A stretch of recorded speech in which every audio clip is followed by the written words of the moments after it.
National highway number 48 પર ખદોડ ચોકડી પાસે ગંભીર અકસ્માત સર્જાયો। કોસંબાની કોલેજમાં અભ્યાસ કરતા બે યુવાનો મોતને નીપજ્યા છે।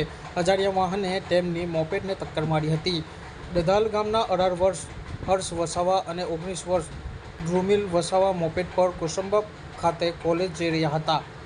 ખરોજ ચોકડી નજીક ફૂલ ઝડપે આવી રહેલા અજાણ્યા વાહને તેમના મોપેડને ટક્કર મારી હતી। અકસ્માતમાં એક યુવાનનું ઘટના સ્થળે જ મોત નીપજ્યું હતું। બીજા યુવાનને સારવાર માટે હોસ્પિટલ ખસેડવામાં આવ્યો હતો, પરંતુ સારવાર મળે તે પહેલાં જ તેનું પણ કરુણ મોત નીપજ્યું હતું।